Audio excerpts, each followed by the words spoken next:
Buenas noches. En este momento vamos a dar solución al caso práctico planteado por el tutor de nuevas tecnologías. Esta presentación es elaborada por Germán Alberto Fernández y David Esteban Prieto. Dentro de la estructura que vamos a trabajar para dar solución al caso práctico, vamos a hablar sobre una breve introducción, vamos a hacer referencia a algunos de los objetivos que nos planteamos para el desarrollo del mismo. Vamos a realizar la delimitación del enunciado después de su posterior lectura y vamos a hacer un análisis del mismo. Vamos a dar solución al caso práctico y a los 9 literales que se encontrarán en el documento y posteriormente haremos unas conclusiones con respecto al documento. Es necesario entrar a validar que los diseños de infraestructura o de red son de vital importancia para todos nosotros como ingenieros, ya que esto nos propone cada vez nuevos retos y se ven reflejados en nuestros conocimientos la posibilidad de dar una solución a estas problemáticas que se presentan y que son de origen en todo el mundo. En la actualidad, el manejo de la transmisión de la información de una forma eficaz y eficiente se ha convertido en una de las prioridades más grandes por todas las organizaciones, teniendo en cuenta que bajo esta transmisión o en muchas ocasiones bajo las redes que manejan sus compañías se manejan todos los flujos de caja y su actividad económica. Dentro de los objetivos, delimitamos como objetivo general solucionar el caso práctico mediante la utilización de los conocimientos adquiridos durante el semestre en el área de nuevas tecnologías de redes, con el fin de mostrar la aplicabilidad y la relación de las temáticas vistas con el entorno laboral. Dentro de los objetivos específicos, buscamos realizar el diseño de red planteado en el caso práctico mediante la utilización de herramientas gráficas para hacer más fácil su entendimiento y desarrollar el proceso de subnetting para los dispositivos de la red mediante la estructuración de una hoja de cálculo para tener orden en el proceso de asignación de las mismas. Bueno, hay que tener en cuenta que en este caso particular el documento ya viene separado por párrafos y en ellos vemos reflejados ciertas características que debe tener nuestro diseño o nuestra implementación de red y que no podemos pasar por alto algunas de las condiciones que se nos plantean en el mismo. El enunciado dice lo siguiente: una empresa dedicada al soporte técnico necesita una instalación de red con salida a internet para 15 puestos de trabajo, ordenadores clientes y 3 servidores. Los 15 ordenadores clientes se encuentran distribuidos en 3 salas, sala 1 y 2, sala 3 y 5 ordenadores en cada sala. Posteriormente, la sala 1 y 2 se encuentran muy próximas entre sí. Hay que prestar especial atención a este enunciado en esta parte donde nos informan que la sala 1 y 2 se encuentran próximas entre sí.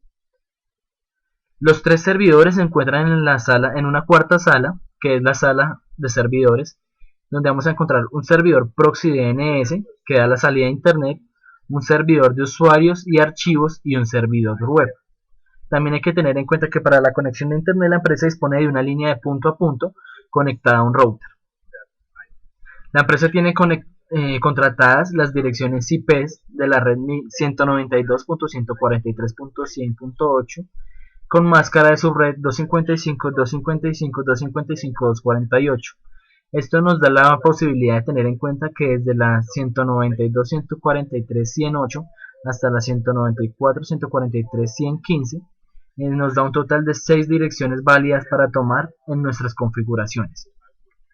Hay que también tener especial atención en el siguiente enunciado, según el siguiente literal que nos plantea el enunciado del problema, y es: en la empresa trabajan 15 personas, usuarios, 8 son expertos en Windows, 3 son expertos en redes bajo Windows NT 2000 y 4 son expertos en Linux.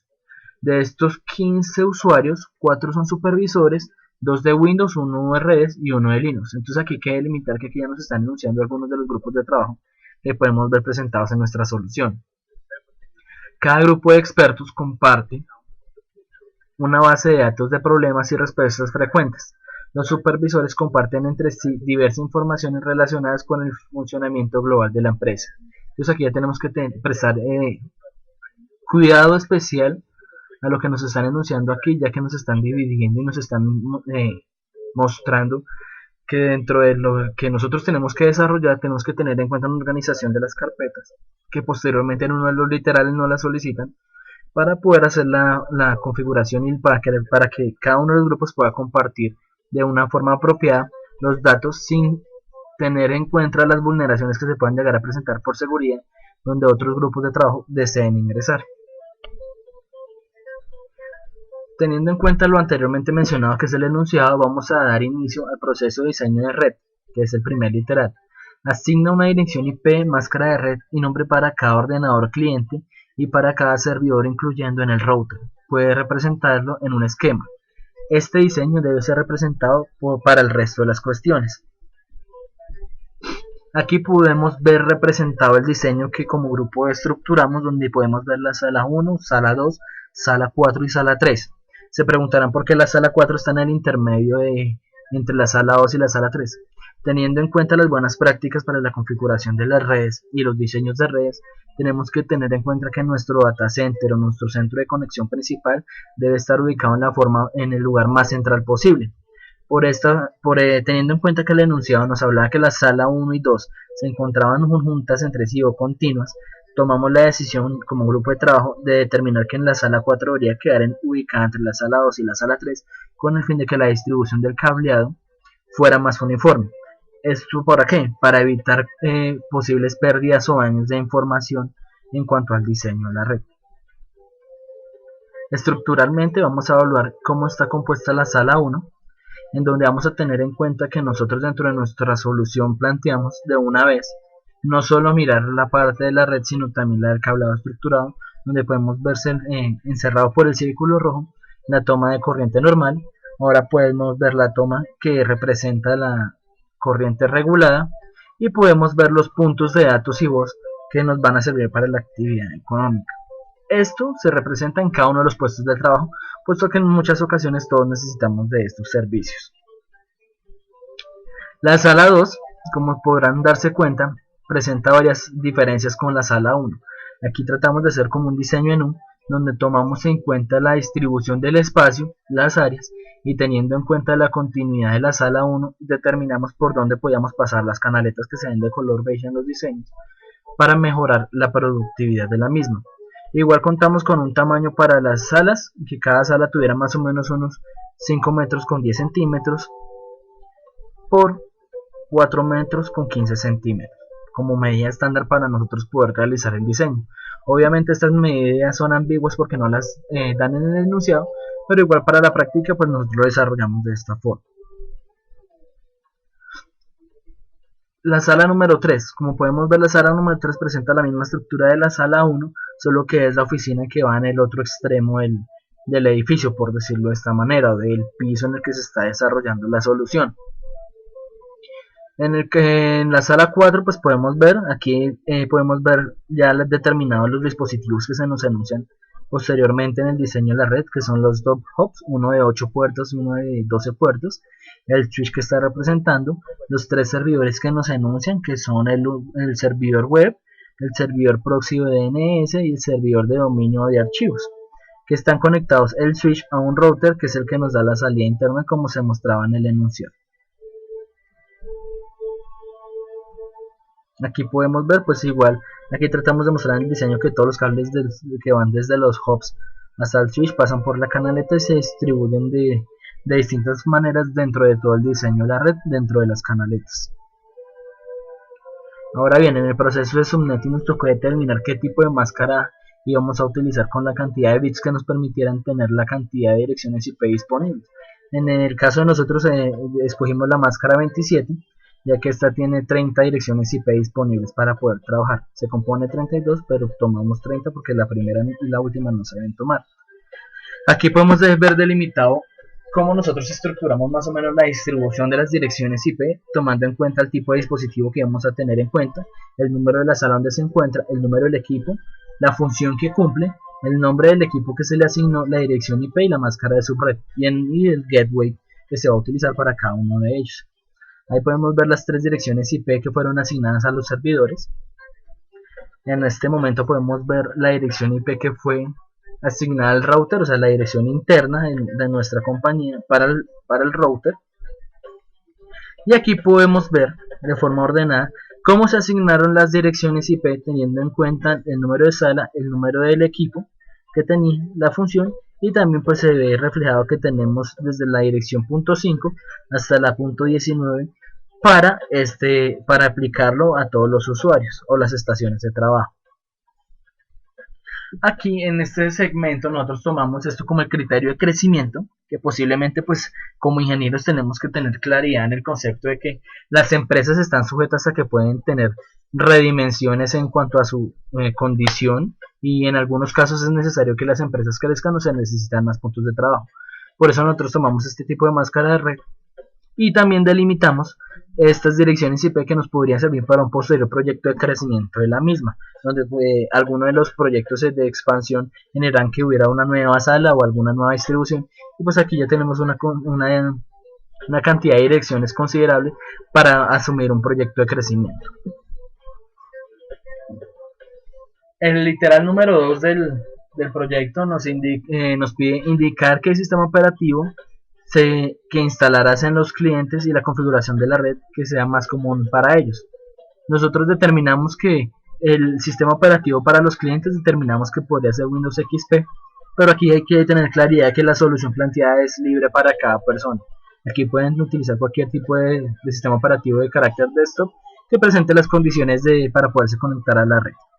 Dentro de las direcciones IP de la puerta de enlace o salida o el gateway, nosotros asignamos la 192.168.0.1, que es la primera dirección que podemos utilizar en nuestro rango de direcciones IP y que fue asignada al servidor de proxy, y la dirección IP del servidor DNS, que es el mismo, el 192.168.0.1.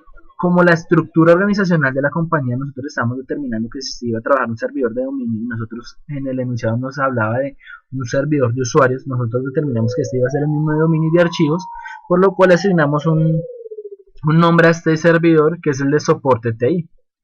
Y también podemos determinar cuáles iban a ser los grupos de trabajo teniendo en cuenta las especialidades de los grupos, que iba a ser uno de redes, uno de Windows y otro de Linux.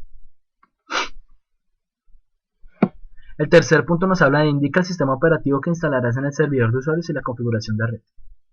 Aquí es un poco controversial, cada quien puede tomar la decisión que desee más pertinente. Nosotros como grupo de trabajo determinamos que el sistema operativo que podríamos llegar a utilizar para esta solución podría ser Ubuntu Server versión 12.5, ya que pues hemos tenido conocimientos de cómo opera y de la forma como debe ser configurado para ponerlo a trabajar como controlador de dominio y como file server. También determinamos el dominio, que es soporte TI, la dirección IP, que es la segunda dirección disponible, 192.168.0.2, con una máscara de subred que es 255.255.255.224. El cuarto punto nos indica cuál es la configuración de red del servidor proxy y DNS. Aquí nosotros tomamos en cuenta que la dirección IP1 y la máscara de red 1 hace referencia a las direcciones internas, o sea, las direcciones privadas, y la dirección IP2 y la máscara de red 2 hace referencia a la dirección pública que se ha contratado con las direcciones disponibles, una de las 6 direcciones disponibles que se encuentran dentro del contrato que ya se enunciaron, no los literales del enunciado. Y la dirección IP de la puerta de enlace, pues la 192.168.0.1, que es la misma dirección del proxy o DNS. Aquí nos hablaba en este literal de proponer una estructura de carpetas para almacenar los archivos privados de cada usuario, los de los grupos de usuarios y los archivos públicos. Para entrar un poco a enfatizar en esta parte, nosotros quisimos delimitar o hacer referencia para comprender más a qué hacía referencia con las... por ejemplo, en la primera parte que nosotros desarrollamos, que eran las carpetas privadas del usuario. Entonces nosotros, después de analizar bien, determinamos que este tipo de carpetas solo tiene acceso el propietario de la misma. ¿Esto qué implica? Que ninguna otra persona puede tener acceso a los datos que almacena el usuario en esa carpeta, ni siquiera los administradores de la misma. El dueño de la carpeta puede almacenar en ella los datos que considere pertinentes, pero el administrador puede llegar a determinar la capacidad de almacenaje de la misma. Es en el único momento donde el administrador va a poder tener acceso o control sobre esta carpeta, cuando se le va a asignar el tamaño que se quiere tener para la misma. A esta carpeta no tiene acceso ninguno de los administradores ni del sistema, ni los coordinadores de la campaña, como ya habíamos anunciado anteriormente. Dentro de la estructura de las carpetas en el file service que nosotros determinamos para esto, Determinamos la ruta tal como carpetas compartidas, usuarios de dominio, usuario 1 del 1 al 8 y también tuvimos en cuenta los supervisores del 1 al 4. Ahora vamos a hablar de las carpetas de grupo. Son carpetas utilizadas como repositorio de datos para el grupo de personas los cuales deben compartir determinada información ya que sus actividades se lo demandan. Para acceder a estas carpetas, los usuarios deben estar registrados en el grupo de trabajo específico y solo podrán tener acceso a estas carpetas evitando el acceso de las personas de otros grupos. Entonces, eso ya son carpetas privadas, cada una para su especialización. Por lo general, en estas carpetas se almacenan bases de conocimiento o informes correspondientes a cada una de las áreas o de los grupos que se están trabajando. La estructura que nosotros delimitamos para estas carpetas es carpetas compartidas, delimitamos grupos y enunciamos redes, Windows y Linux como las carpetas que van a estar presentes para esta parte. Ahora bien, las carpetas públicas. Son todas aquellas carpetas que no presentan restricción para ninguno de los usuarios, ya que estas son utilizadas para almacenar información de libre difusión, la cual es de consulta general para los usuarios de la red. Entonces estas son las carpetas donde todas las personas pueden llegar a entrar a revisar los archivos que hay, o en algunos casos todos pueden llegar a almacenar o publicar algún tipo de información que pueda ser relevante o pertinente para toda la compañía. La estructura de esta carpeta es carpetas compartidas y le colocamos de carácter público, como se ve en la parte inferior. El literal 6 nos pide que indiquemos los nombres de los grupos globales y locales que considere oportuno crear. Mostrar algún ejemplo de los elementos que se agregarán como los usuarios, otros grupos dentro de cada grupo. A los usuarios les puedes dar nombres imaginarios o numerarlos. Usuario 0, 1, 2. Para este caso particular, nosotros determinamos que como grupo global o de dominio, determinamos el soporte TI como nuestro grupo primordial, los grupos de trabajos que ya los hemos enunciado varias veces, que son los de redes, Windows y Linux, la clasificación de usuarios. Entonces aquí tuvimos dos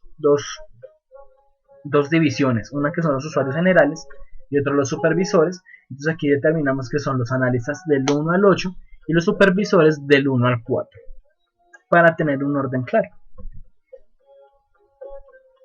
El literal 7 nos pide, indica los permisos para compartir las siguientes carpetas especificando los miembros, usuarios o grupos y qué tipo de acceso tiene cada uno de ellos.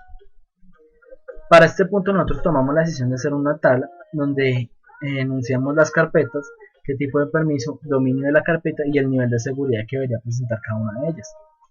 En el momento de la primer literal, que es el de compartir grupos y redes, entonces aquí nosotros determinamos que entre los permisos le añadiremos en la pestaña de seguridad de la programación de control total al grupo redes. Los demás usuarios que no pertenezcan a este grupo les negaremos el acceso. Desde el dominio, pues el permiso solo grupal y el nivel de seguridad es un nivel de seguridad medio, por lo que van a tener alteración de todos los miembros de ese grupo. En la siguiente carpeta, que es compartir usuarios, nuevas tecnologías, el usuario nuevas tecnologías que pertenece al grupo del dominio se le asignará control total sobre su carpeta, bloqueando el acceso de los demás miembros del grupo de usuarios o cualquier otro esquema dentro del esquema de red. ¿Eso qué quiere decir? Que se le van a cerrar los permisos y solo va a tener permisos completos sobre esta carpeta el usuario nuevas tecnologías. El dominio de la carpeta pues es un permiso específico por persona y el nivel de seguridad es alto porque solo esa persona puede llegar a tener acceso sobre él. Y también nos habla de los permisos para compartir público, que es la última fila, y aquí nosotros anunciamos que todos los grupos tendrán acceso libre a los archivos expuestos, se le asignarán permisos a todos los usuarios que se encuentran registrados en el directorio activo de la compañía o en el servidor de dominio. Aquí el dominio de la carpeta pues es un permiso de acceso global y el nivel de seguridad es medio.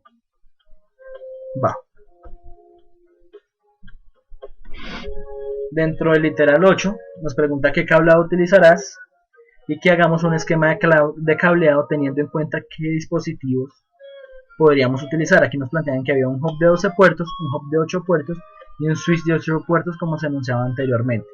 Cada línea del esquema debe representar un cable. Entonces, elementos que utilizamos para la red. Se utilizó o planteamos la utilización de cable UTP categoría 6A con conectores RJ45. Adicional a esto, se deberá tener en cuenta la distancia de los equipos de cómputo que se encuentran en la central de conexión. Esto porque es indispensable evitar problemas de distorsión de señal por problemas de distancia, como también el medio por el cual debe pasar los cables de red, teniendo en cuenta que esta parte es necesario entrar a validar el tipo de canaleta por la cual se van a pasar los cables y los ángulos donde se doblará el cable de red para llegar a los nodos correspondientes para que los equipos de cómputo. Esto sin olvidar que es necesario tener en cuenta que los cables de red no deben ser doblados en ángulos de 90 grados y dentro de la canaleta deben estar separados de los medios de energía y datos, deben estar separados los medios de energía y los de datos para evitar problemas de impedancia magnética. Esto, como ya lo habíamos trabajado en ocasiones anteriores, es para optimizar el rendimiento de la estructura de red. Obviamente aquí hay que tener en cuenta que tenemos que enunciar otros elementos como los jacks que se tienen para los puntos de voz y para los nodos de voz y de datos, que son de color azul o rojo, también de las tomas genéricas de conexión, las tomas blancas donde van a ir conectados los jacks, también las tomas que vamos a tener en cuenta para la conexión de la corriente regular y la corriente normal o directa. Entonces todos esos son elementos que tenemos que tener en cuenta para la estructuración de este caso práctico. En la imagen podemos ver cómo nosotros hicimos la distribución de los equipos de cómputo teniendo en cuenta las salas. En la parte superior izquierda pues van a poder ver reflejado la sala 1, en la parte central la sala 2, en la parte derecha la sala 3 y en la parte inferior la sala 4, que es donde van a estar almacenados los servidores. Ahora bien, entrando a evaluar la parte final del documento, el punto 9 era de carácter opcional y nos decía, ¿qué necesitarías cambiar o añadir para dividir las tareas del servidor de archivos y usuarios en dos servidores independientes?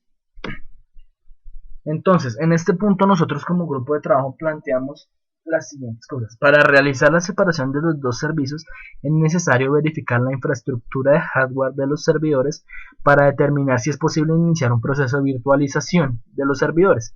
Para esto es necesario tener en cuenta los posibles hipervisores que se ofrecen en el mercado, validando cuál es el que se ajusta más al presupuesto de la compañía. Obviamente todo el tema de las redes y los diseños de redes tienen que ir ligados a una parte presupuestal para que los clientes se sientan satisfechos y conformes a los diseños que nosotros les presentamos.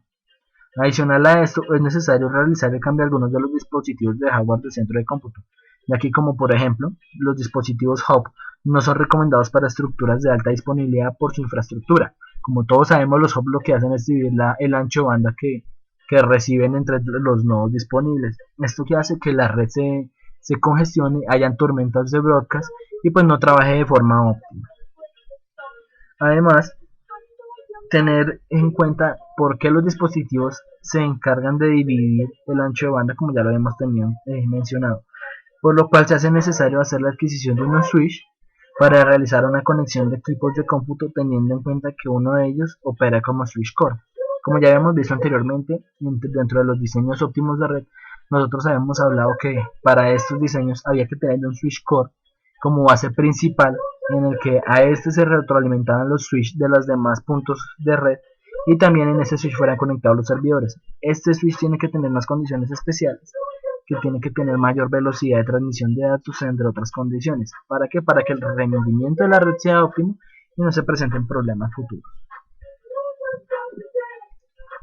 A nivel de conclusiones, como grupo de trabajo podemos llegar a que el diseño que se nos plantea directamente en el enunciado y con los literales, pues no es el más veraz o el más eficiente para la práctica que va a desarrollar esta compañía como la de brindar soporte.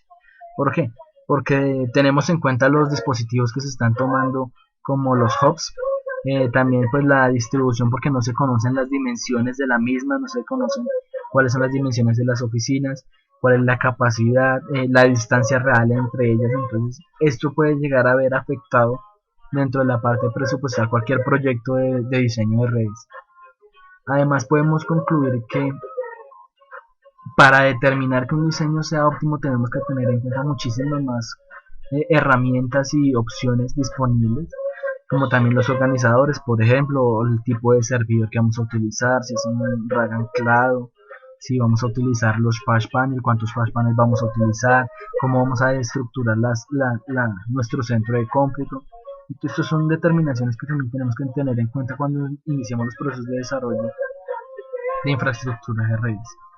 Podemos concluir también que, teniendo en cuenta los objetivos general, pues se le dio solución directa a la problemática que se estaba planteando, porque se realizó el diseño, se realizó el subnetting, pues se realizaron las conexiones pertinentes para que funcione la red, más no que sea la más óptima.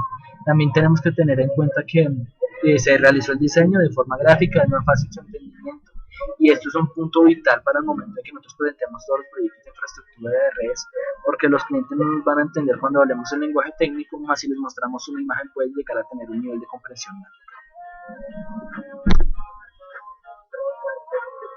Muchas gracias por la atención prestada, que tengan buena noche.